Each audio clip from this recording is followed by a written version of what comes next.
Assalamualaikum warahmatullahi wabarakatuh. Salam. Salam warahmatullahi wabarakatuh. Ini yang presentasi siapa nih? Saya atau mahasiswa? Mahasiswa.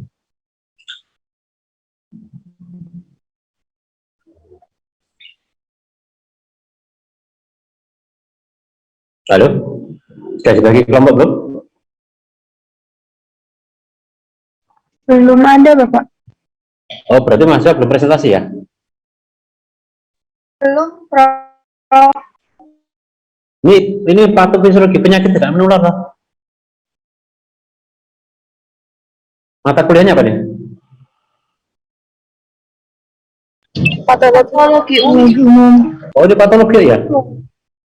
Patologi ya nih ya? Oh ya, coba sebentar ya, patologi. Iya. Saya kemarin ingat saya patofisiologi. Nah, tanya dulu ya.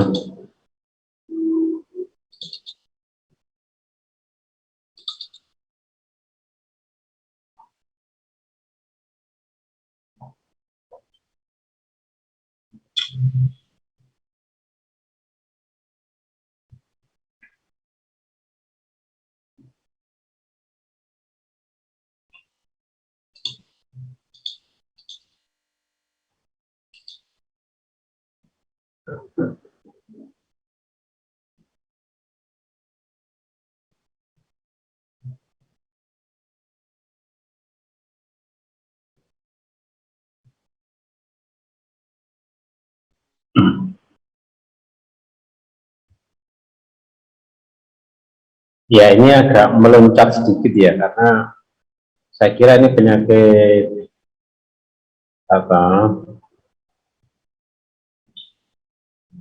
Patofisiologi.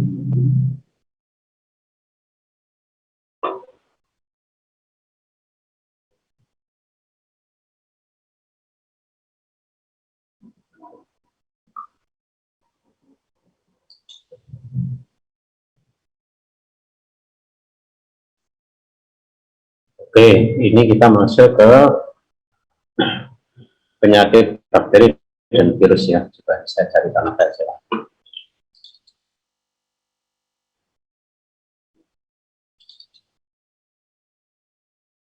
Penyakit bakteri dan virus dan bedanya. Sebelum lupa ya, berarti mulai minggu depan masih saya menyiapkan diri untuk presentasi ya, nanti dibagi. Saya share, kemarin sudah saya share RPS-nya belum?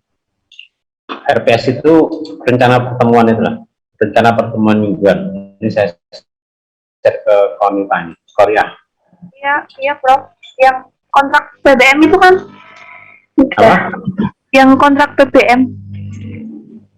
Bukan, rencana pertemuannya, tema-temanya itu lah.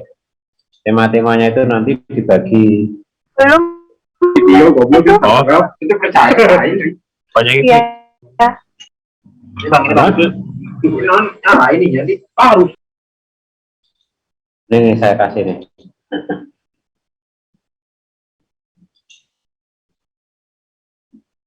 Sudah saya WA ya.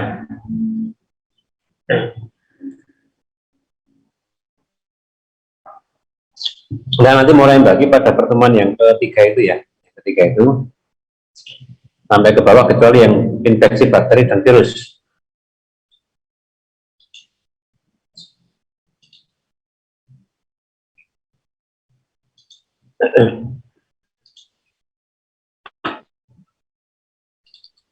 Ya, kita bicara tentang patologi infeksi.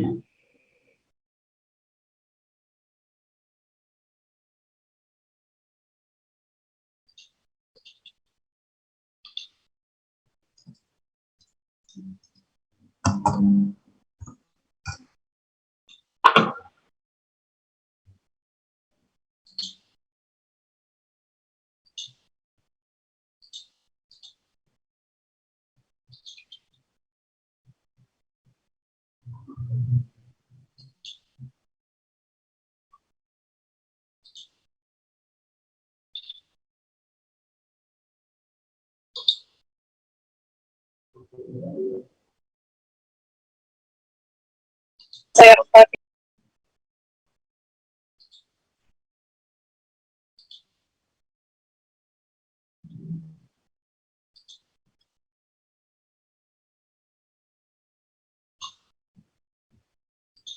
Apa infeksi itu?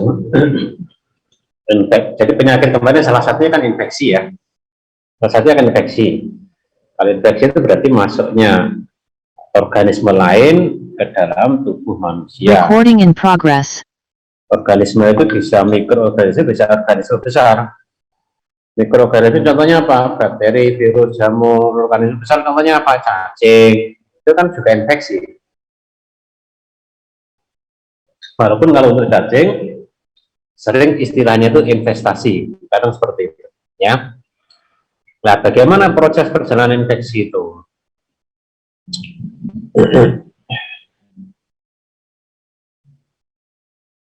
Ini kelihatan PPT-nya loh. terlihat Ya. Saya nggak mau. Infeksi. Jadi ketika ada organisme asing masuk ke tubuh kita, tubuh itu punya pertahanan. Ya, apa pertahanannya? Pertahanan umum dan lokal. Umum itu ya berarti apa? Kondisi sistem imun tubuh, jumlah leukosit, ya, imunoglobulin. Pertahanan lokal apa? Kulit itu faktor lokal ya. Jadi kenapa ketika kulit luka kita mudah terkena infeksi? Karena kulit itu barrier dari infeksi. Nah, munculnya gejala klinis itu ketika kemudian sistem pertahanan tubuh kita kalah. Itu banyak faktor. Misalnya kita pada kondisi ini ya, COVID ini ya, kita dapatkan ada beberapa orang yang dia terinfeksi virus COVID itu bergejala berat, ada yang bergejala sedang, ada yang bergejala ringan, ada yang no simptom. Apa yang menyebabkan perbedaan itu kira-kira? Ada dua faktor kan, satu faktor host, yang kedua faktor virusnya. Faktor host apa? Ya, sistem imunitas, sistem kekebalan tubuh. Kemudian ada tidaknya komorbid, ya. Kemudian usia misalnya, itu faktor host. Yang kedua faktor virusnya. Apa itu? How many virus masuk ke tubuh kita? Berapa jumlah virus yang masuk ke tubuh kita? Kecepatan replikasi virus di dalam darah kita, itu kan ya. Kemudian varian virusnya, jenis virusnya, gitu. Dan ternyata di COVID itu kan jenis virusnya kan banyak sekali variannya, ya. Itu menyebabkan perbedaan. Ada orang yang ini terinfeksi bergejala, itu tidak bergejala gitu, ya. Nah, ini hati-hati, ya, hati-hati. Bakteri nanti juga seperti itu, ya, bakteri juga seperti itu. Ada yang bergejala, ada yang tidak bergejala. Ya. Kaitannya dengan dua faktor tadi ya, satu faktor host, yang kedua faktor bakteri gitu, ya. Nah, secara umum ada yang namanya periode inkubasi atau incubation period, ya, dan ada namanya prodromal period, ya. Apa periode inkubasi itu? Periode inkubasi itu adalah waktu antara masuknya patogen, baik bakteri maupun virus, sampai onset of symptom, sampai timbulnya gejala. Misalnya COVID Omicron ini, COVID Omicron ini diduga masa inkubasinya 3-5 hari. Artinya ketika ini hari Rabu ya, ketika hari Minggu dia itu terpapar COVID misalnya, Senin mungkin belum bergejala, Selasa mungkin belum bergejala, Rabu mungkin belum bergejala, Kamis mungkin baru bergejala. Sehingga itu dijadikan sebagai dasar pijakan ketika orang itu kontak pada hari Minggu, maka dia harus isoman di rumah sampai hari Jumat misalnya. Karena apa? Ada masa prodromal. Makasih ya.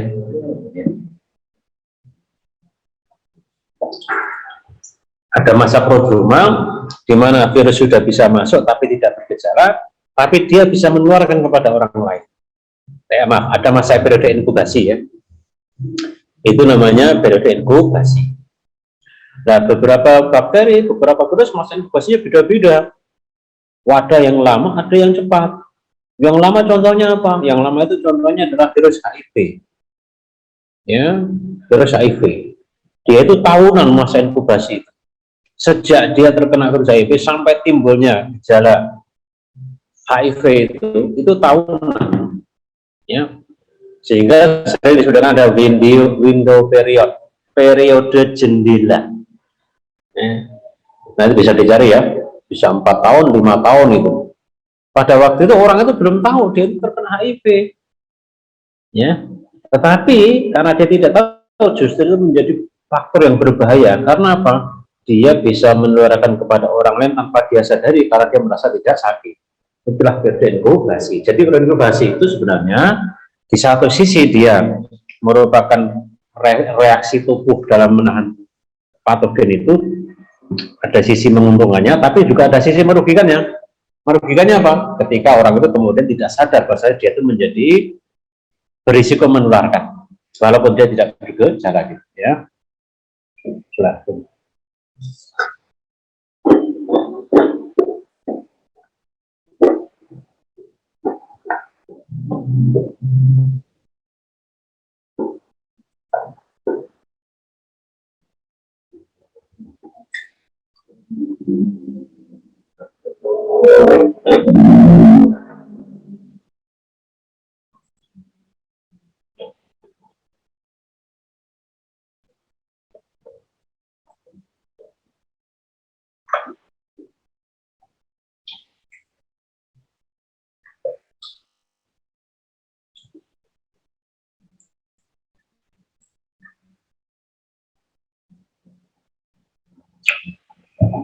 Yang kedua, periode prodromal.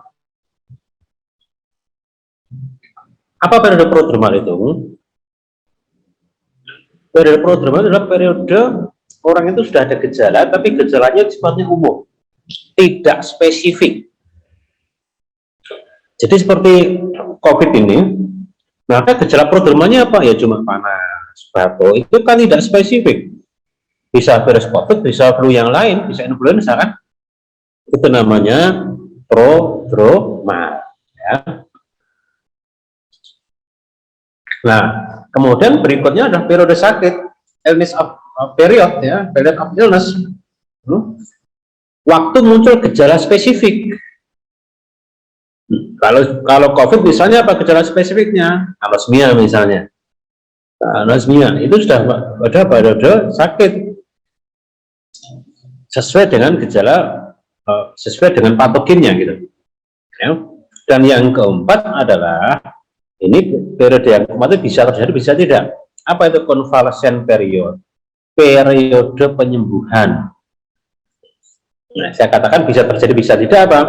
Dia terjadi kalau memang tubuh itu punya ketahanan tubuh yang kuat sehingga dia bisa sembuh, patogennya kalah. Dia tidak terjadi ketika dia itu meninggal, maka tidak ada convalescence. Ya, jadi ada 4 ya. Periode inkubasi, periode prodromal, periode illness, dan periode convalescent. Di semua infeksi seperti itu, waktunya berbeda-beda tergantung dari jenis patogennya. Ya. TB itu termasuk periode inkubasinya juga lama. Ya. TBC itu lama. Kalau DHF masuk cepat 1-2 hari misalnya, ya 3 hari, ya sama dengan COVID inilah. Ya. Nah, ada localized infection, ada systemic infection, infeksi lokal maupun infeksi sistemik. Misalnya begini, kaki kita terusuk dengan paku, ada kotor, berkarat, bakteri masuk, kuman masuk. Ada kalanya kemudian infeksi itu hanya lokal di situ, ketika tubuh itu ketahanan tubuhnya kuat, atau ada obat-obatan yang meningkatkan ketahanan tubuh dan menghambat laju infeksi itu. Misalnya kemudian dilakukan transisi, dilakukan sterilisasi, diberikan obat antibiotik, maka dia cukup localized infection. Tapi when the infection has spread throughout the body, it is referred to as systemic generalized infection. Tapi jika tubuh dalam keadaan lemah, tidak diobati, kemudian bakteri itu atau virus itu mengikuti aliran darah, maka itu disebut dengan systemic infection, generalized infection. Ya, sehingga nanti ada istilah bakteriemia, ada istilah viremia. Apa bakteriemia itu? Bakteriemia itu adalah bakteri itu ikut aliran darah. Viremia, virus sudah muncul dalam darah, tidak lagi di jaringan yang lokal. Ya, dan itu relatif berbahaya. Ya. Kalau local infection relatif bisa tertangani, tapi kalau sistem infection perlu antibiotik yang sangat kuat, kan mungkin perlu combine antibiotik. Ya. Ada istilah akut, subakut, dan chronic disease infection ya, akut, subakut, chronic infection atau chronic disease. Akut apa? Cepat, has a rapid onset. Onsetnya cepat. Onset itu apa? Onset itu mulai penyakit. Ya, usually followed by relatively rapid recovery. Tapi juga kalau akut itu biasanya recovery-nya dia juga cepat. Ya, recovery cepat. Misalnya apa namanya? Pelanjaran ya, pelanjaran tahu ya. Kelenjar kita membesar, nyeri itu. Maka begitu diobati ya recovery-nya cepat sembuh. Kalau chronic has an initious, slow onset and last a long time. Ya lama, ya lama, berlangsung lama dan penyembuhannya juga lama. Ada tipe-tipe bakteri tertentu dan virus tertentu yang dia itu memang sifatnya akut. Ada tipe-tipe bakteri tertentu dan virus tertentu yang sifatnya kronis. Virus COVID jelas dia akut, ya. Tipes dia jelas akut, dia jelas akut. Tapi bakteri TBC dia itu kronis. Virus HIV dia itu kronis gitu, ya. Nah, di antara akut dan kronis ada namanya subakut. Subakut. Ada kalanya tidak sampai kronis langsung sembuh. Jadi begitu subakut atau akut dia sembuh, maka tidak berlanjut kepada subakut, tidak berlanjut sampai kronis. Atau ada kalanya dari akut sampai ke kronis kalau tadi tidak diobati atau kalau tadi tubuh dalam keadaan lemah, maka bisa berlangsung kronis.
Kemudian ada symptom and sign. Apa symptom and sign itu? Symptom itu gejala. Artinya gejala itu subjektif. Kalau sign itu tanda. Kalau tanda itu objektif. Subjektif itu tidak bisa diukur. Tapi kalau objektif itu bisa diukur. Contohnya, nyeri kepala itu subjektif, maka dia simptom. Ya, kita tidak bisa ngukur nyeri kepala. Jadi kalau ada pasien mengeluh kepalanya pusing hebat, itu benar-benar pusing sungguhan atau pusingnya pura-pura, kita tidak bisa ngukur, tidak bisa memastikan. Ya, tapi kalau pasien mengatakan saya panas berat, dokter perawat bisa mengukur panas sih, panasnya berapa sih suhunya. Maka suhu itu adalah sign. Ya, sign. Jadi sign itu is some type of objective evidence of disease. Jadi objektif, ya. Kalau simptom adalah subjektif. Termasuk anosmia itu adalah simptom, bukan sains, dia adalah subjektif, ya, karena tidak bisa diukur. Nah, ada namanya infeksi laten, dan nanti ada infeksi manifest. Infeksi laten itu apa? Infeksi laten itu periode di mana kuman itu masih ada di dalam tubuh, tetapi dia tidak cukup kuat untuk menimbulkan gejala klinis. Tetapi ketika tubuh dalam keadaan lemah, sewaktu-waktu dia bisa go back to becoming symptomatic infection. Jadi kalau asimptomatik itu berarti tidak ada bergejala, tidak bergejala. Kalau simptomatik berarti dia itu bergejala. Ya, jadi latent infection itu adalah dia keadaannya tidak bergejala, tetapi kuman masih ada dalam tubuh. Sewaktu-waktu ketika tubuh dalam keadaan lemah, maka dia menjadi manifest atau bergejala. Maka ada istilah manifest infection, infeksi yang menimbulkan gejala. Ya, ada primary and secondary infection. One infection disease may commonly follow another, in which case the first disease is referred to as a primary infection, and the second disease is referred to as a second infection. Jadi infeksi primer itu adalah infeksi yang pertama, ya. Secondary infeksi yang mengikuti, misalnya begini, misalnya ya, orang itu menderita HIV. Nah, HIV itu menyebabkan tubuh, sistem kekebalan tubuhnya menjadi sangat lemah. Maka nanti ada infeksi sekunder, apa itu? Munculnya infeksi TBC, munculnya infeksi jamur. Maka HIV itu sebagai primary infection, TBC itu sebagai secondary infection, ya, karena tubuh dalam keadaan lemah gitu. Jamur sebagai secondary infection, ya. Nah, step patogenesis penyakit infeksi itu apa? Satu, entry of the pathogen. Patogen masuk tubuh. Masuk tubuh itu bisa lewat kulit, bisa lewat injeksi, bisa lewat udara, namanya airborne infection. Kalau lewat udara biasanya dia itu adalah penyakit menular, gitu kan ya. Bisa lewat namanya fecal oral. Fecal oral itu bagaimana? Lewat makanan. Misalnya tipes, beberapa jenis hepatitis B, itu fecal oral. Hepatitis A itu pakai transfusi, pakai injeksi, pakai jarum, gitu kan ya. Yang airborne infection, penyakit apa ditularkan lewat udara apa? TBC, termasuk COVID ini perdebatannya kan dulu airborne atau tidak. Walaupun sekarang kita mengarah juga ke airborne infection. Itu entry, masuknya kuman. Attachment, attachment itu apa? Patogen atau kuman mengikat atau nemplok ke jaringan. Ya, jadi patogen mengikat ke jaringan. Nah, nanti bedanya antara infeksi bakteri dan infeksi virus itu, ya ini dicatat ya, ini perbedaan mendasar. Jadi virus itu, dia itu ketika dia tidak masuk ke dalam sel, dia itu tidak viable, tidak hidup, tapi dia juga tidak mati. Tidak hidup tapi juga tidak mati, tidak viable. Oke. Nah, ketika kemudian, tapi kalau bakteri beda, bakteri itu dia bisa hidup walaupun dia tidak mengikat seluler. Ya, maka nanti ada bakteri ekstrasel, ada bakteri intrasel gitu. Kalau virus supaya dia itu bisa hidup itu salah satu tandanya pada itu ada namanya replikasi. Replikasi itu apa? Pembelahan virus. Termasuk tadi, kenapa ada orang yang COVID itu kemudian dia gejalanya berat tidak, ada yang replikasi virusnya cepat, ada yang replikasi virusnya lambat. Ya.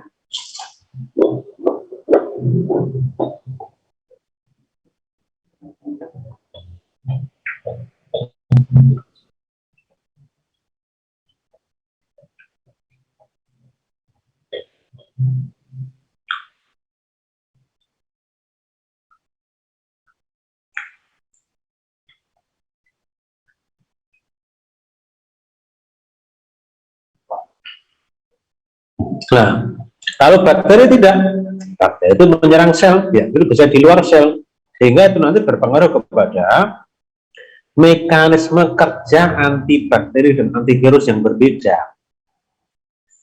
Contohnya begini, kalau antibakteri kan namanya antibiotik ya, itu mekanisme kerjanya bagaimana? Merusak dinding sel, merusak nukleus, itu kan ya, menghambat sintesis DNA, gitu itu, sehingga bakteri itu mati, menghambat sintesis DNA bakteri, merusak dinding sel bakteri, yang dirusak bakterinya.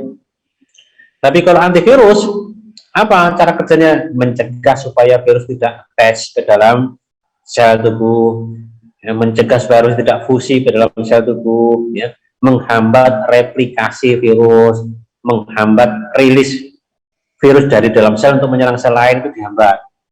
Itu yang menyebabkan kemudian berbeda dalam mekanisme obatnya. Ya. Tahap ketiga multiplikasi. Apa itu? Pembelahan dari bakteri dan virus itu.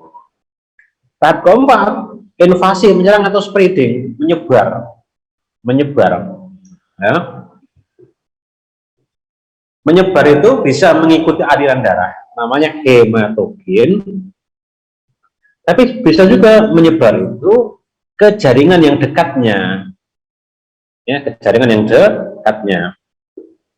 Jadi menyebar penjarahan ke jaringan dekatnya, bisa menyebar ke tempat yang hematogen, bisa menyebarnya lewat limfogen, jaringan limfo, ya, spread namanya, spreading. Ya.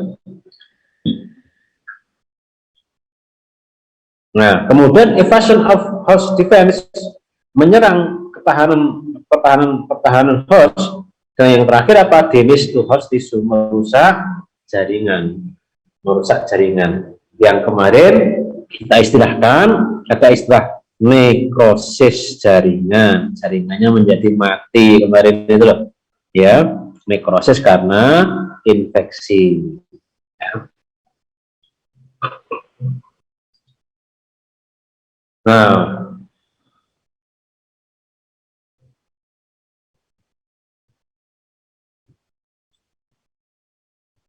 istilah virulensi, apa virulensi itu? Virulensi itu derajat patogenitas.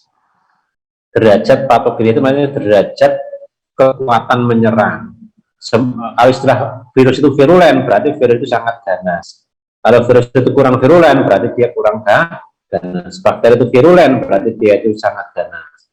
Kurang berarti dia kurang ganas. Dan itu ditentukan oleh satu, terutama strain dari kuman itu, strain dari virus itu, strain dari bakteri itu, ya. Itu adalah different species or even different strain of the same species. Jadi COVID ini kan spesiesnya kan satu, namanya SARS-CoV-2, tapi strainnya itu banyak. Strainnya itu banyak.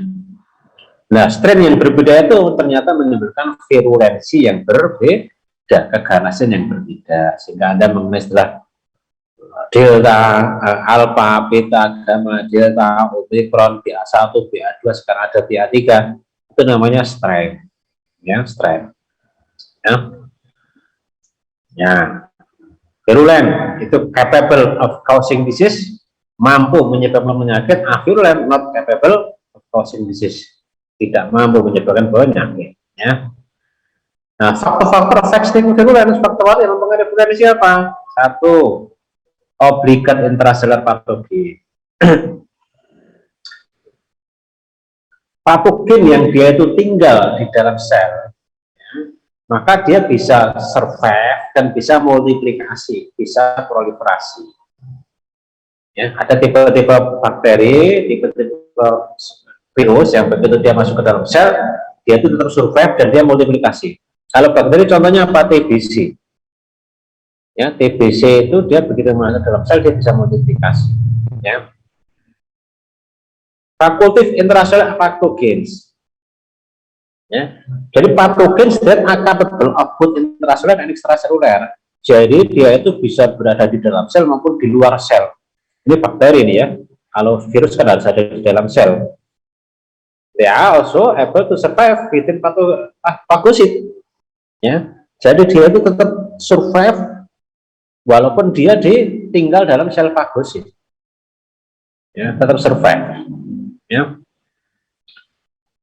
Jadi kalau dia punya sifat obligatif intraseluler, punya sifat fakultatif intraseluler, ya dia virulen.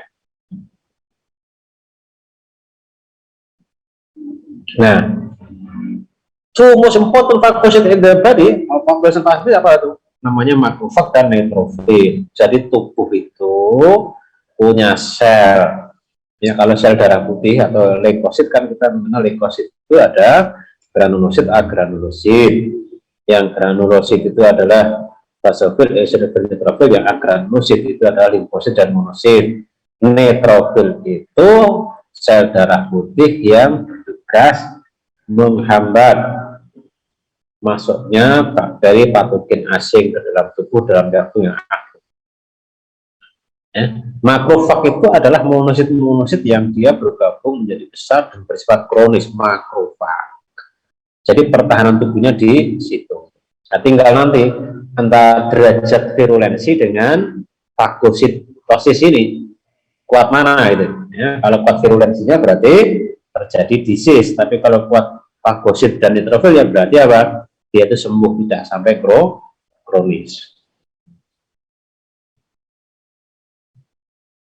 Nah, bakteri ada yang berkapsul, ada yang tidak berkapsul. Yang berkapsul relatif sulit untuk difagositosis, ya, sehingga dia dapat multiplikasi.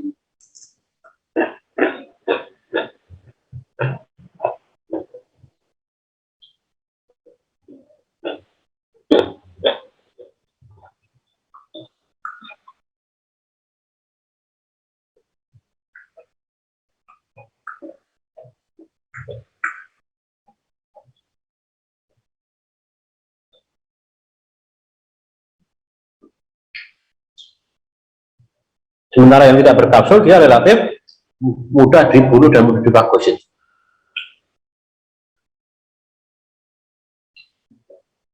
Ya.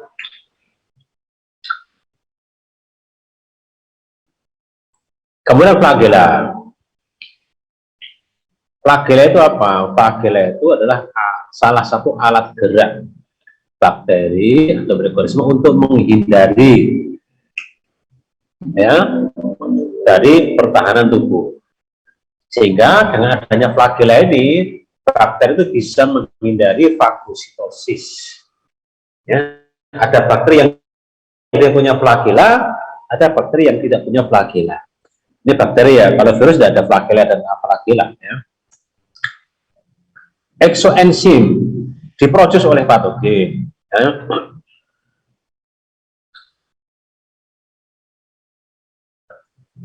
Nah, exoenzim ini ketika dia diproduksi patogen bisa menyebabkan apa? Cause damage to body tissue, menyebabkan kerusakan jaringan. Ya, termasuk exoenzim adalah necrotizing enzim. Ya, kemarin kita belajar namanya apa? Nekrosis. Nah, ini ada necrotizing enzim. Maksudnya apa? Enzim yang diproduksi oleh patogen yang menyebabkan kematian jaringan. Nekrosis. Koagulase, kinase, hyaluronis, semua enzim. Enzim yang merupakan exoenzim yang cause damage to body tissue.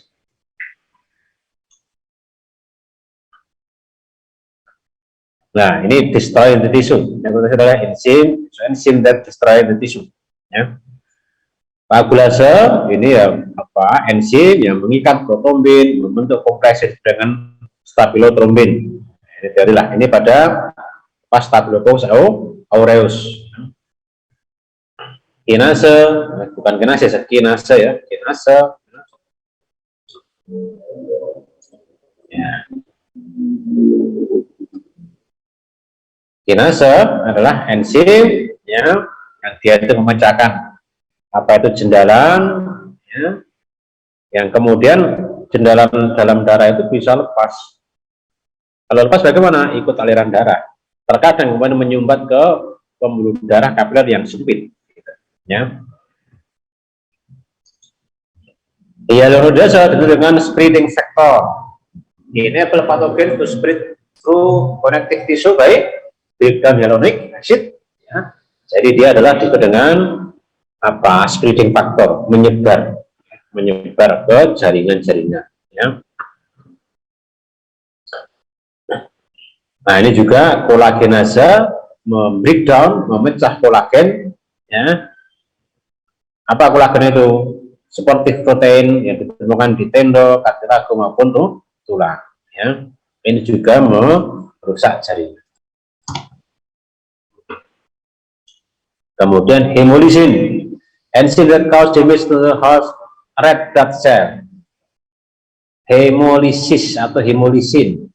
Hemolysin menyebabkan hemolisis. Apa hemolisis itu? Pecahnya red blood cell, pecahnya eritrosit, pecah. Ini karena hemolisin. Contoh hemolisin itu adalah misalnya, walaupun nanti tadi konteksnya adalah pembicaraan exoenzim yang dihasilkan oleh bakteri atau kuman, tapi ada racun yang dikeluarkan oleh bisa ular itu juga terkadang punya sifat hemolisin. Artinya apa? Racunnya itu bisa melisiskan sel darah merah. Ya.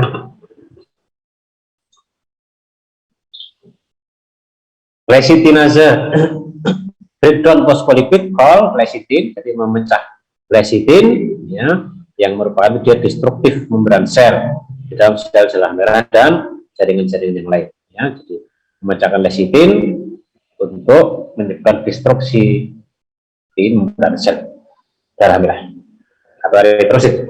Ya. Toksin menyebabkan kerusakan sel. Two major types, endotoksin dan exotoksin tadi ya.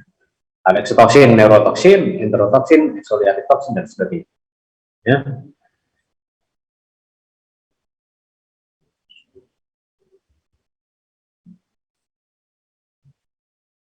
Termasuk yang disebut leukocidin, toksin yang menyebabkan WBC. WBC itu apa? Jadi singkatan dari white blood cell. White blood cell. What is white blood cell? Sel darah putih. Kalau hemolysin tadi adalah menyebabkan lisisnya pecahnya sel darah merah, kalau leukocidin adalah memecahkan white blood cell, memecahkan sel darah putih.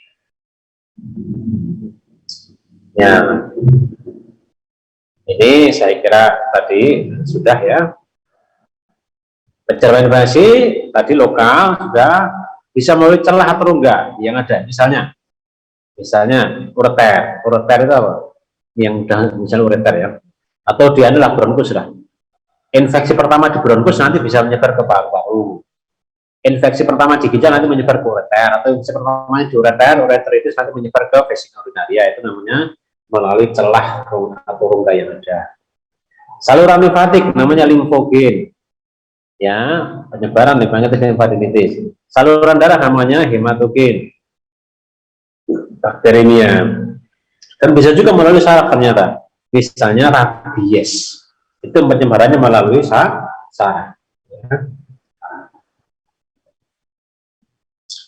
Nah, tanda infeksi apa? Panas, berkeringat, mengigil, tanda yang tidak khas ya nih ya. Dari kata sebagai prodroma tadi. Kecuali nanti kalau ada tanda khas, berarti sudah masuk ke of illness. Ya, of illness. Oke, ini secara umum seperti ini. Ada pertanyaan?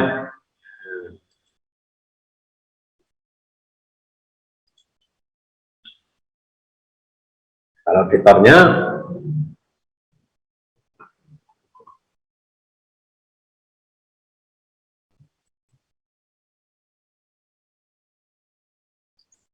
ada infeksi virus sedikit. Ya, juga.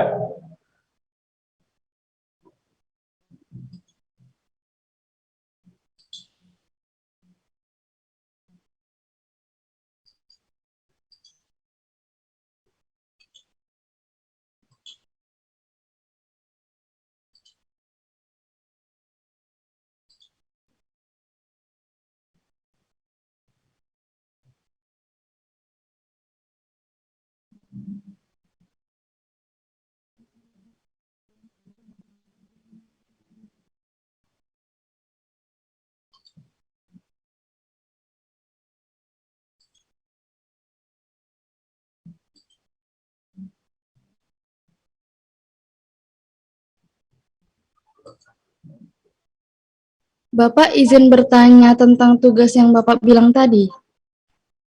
Oh ya, apa? Tadi kan Bapak bilang ada tugas per kelompok. Nah, itu kelompoknya dibagi berapa, terus yang mau dipresentasikan apa ya, Pak? Tadi kan yang tornya kan sudah saya, sudah saya WA kan tadi di apa tadi, Korea, bukan itu. Jadi mulai pertemuan yang ke ini saya share dulu ya, saya share dulu ya. Saya share dulu.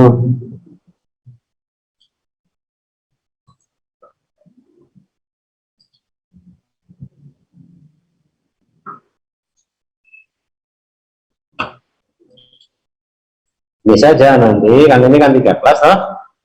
Nah, kita mulai yang nomor 3 nih. 3 kelasnya ya. Nomor 3 sampai selesai. Saya nomor 3 ini besok kelas A dulu. Nomor 4 hari berikutnya, minggu berikutnya kelas sampai berapa tadi? Sampai 14 ya.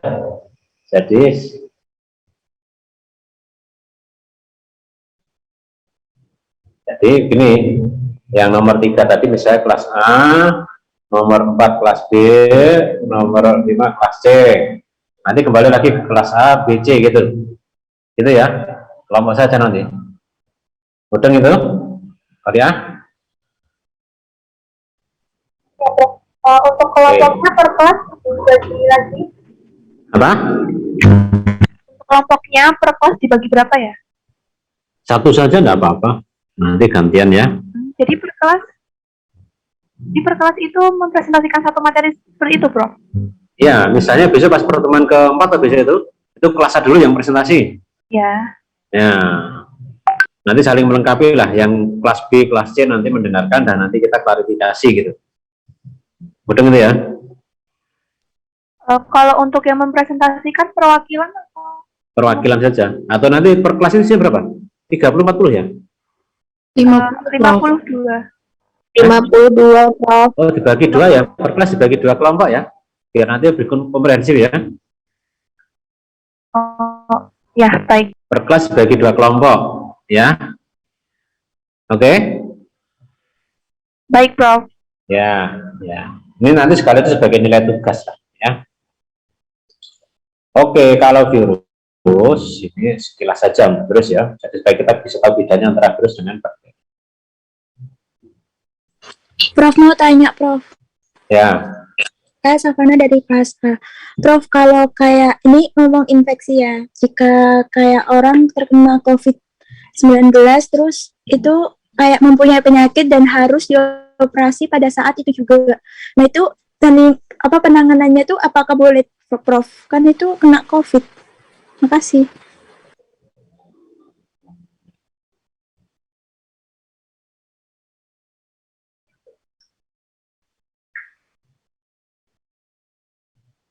Makasih ya.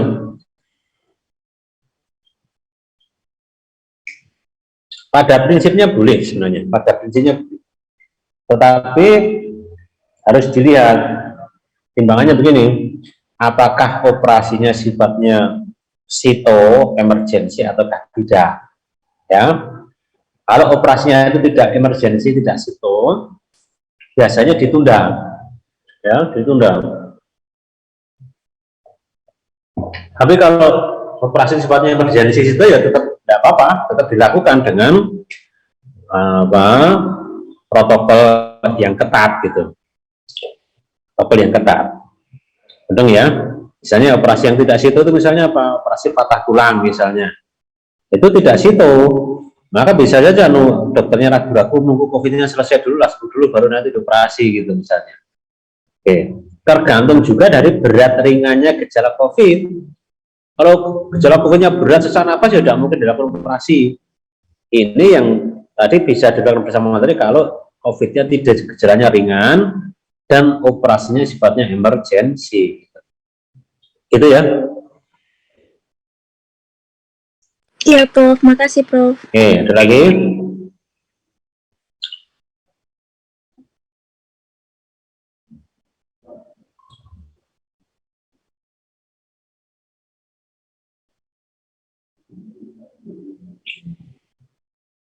Sekarang virus, ya, virus. Apa karakteristik virus itu? Ukurannya kecil, 10 sampai 300 nanometer. Kalau bakteri itu ukurannya bisa 100 kalinya, 1000 nanometer. 1000 nanometer. Kalau eritrosit itu 7500 nanometer. Ya.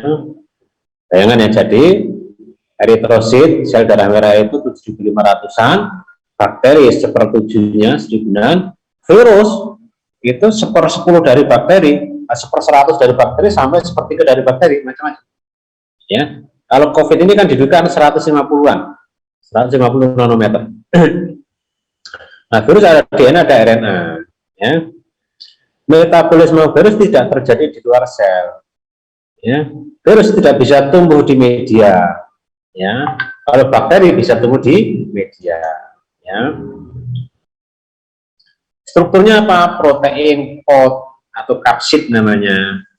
Nah, protein atau kapsid, ya. Kemudian virion, ada partikel virusnya, ada kapsomernya, asam nukleatnya, gitu, ya.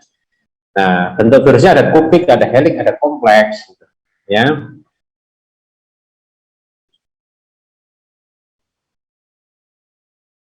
Macam-macamnya ini, misalnya ini, macam-macamnya family DNA virus, poxvirus, variola, molluscum, ya, herpes virus, herpes simplex, termasuk DNA virus, ya.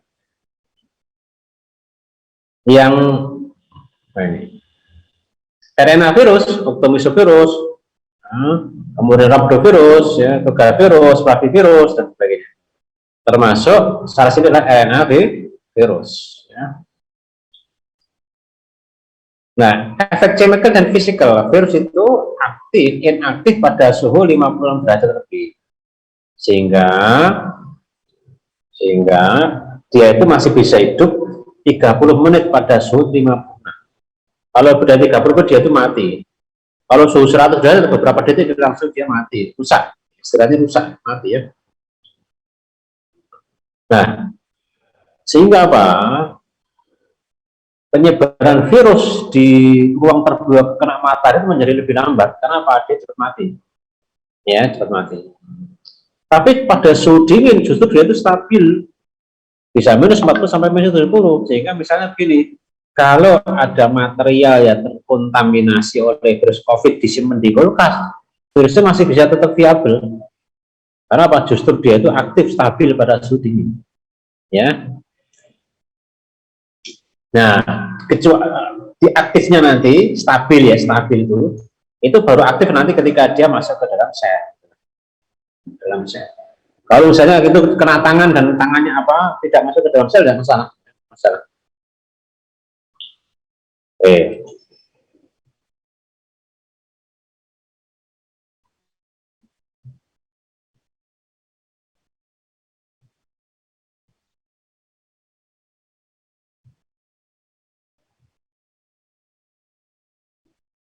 Nah, ini growth cycle dari virus, ya. Absorpsi tadi katanya dari attachment, fusi, ABC, ya. Adanya reseptor sebagai pada membran, suhu 37 dapat juga 4 derajat, ya. Enhance dengan MPK dan CA. Kemudian entry masuk ke dalam sel, invaginasi membran sel, ya. Kemudian uncoating, melepaskan asam nukleat, mengeluarkan jenuh asam nukleat, gitu. Terus virusnya transkripsi, sintesis komponen, assembling, rilis. Rilis itu apa? Virus dalam sel dikeluarkan dari sel untuk menyerang sel yang lain, sel manusia yang lain. Namanya rilis. Sehingga apa? Menyebar. Yang dikatakan tadi replikasi itu ya di sini ini. Maksudnya replikasi. Nah, virus dengue saya kira tidak spesifik ke situ, ya. Ini beberapa jenis virus saja. Jadi kesimpulannya untuk membedakan antara bakteri dan virus itu hanya bisa hidup ketika dia masuk ke dalam sel, replikasinya di dalam sel. Tahapannya ini tadi, ya, absorpsi atau fusi, entry, uncoating, transkripsi, sintesis, assembly, dan rilis. Kalau bakteri itu bisa di intrasel, bisa di ekstrasel. Bakteri mengeluarkan toksin, ada endotoksin, ada eksotoksin gitu. Virus tidak, ya, virus tidak. Ada pertanyaan?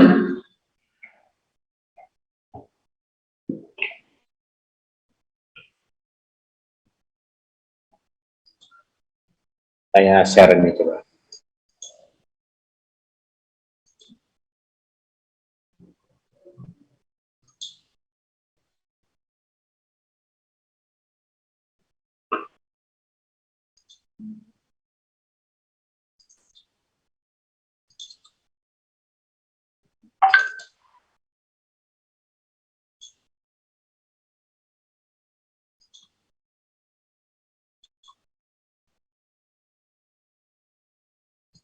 Nah, silakan kalau ada ditanyakan.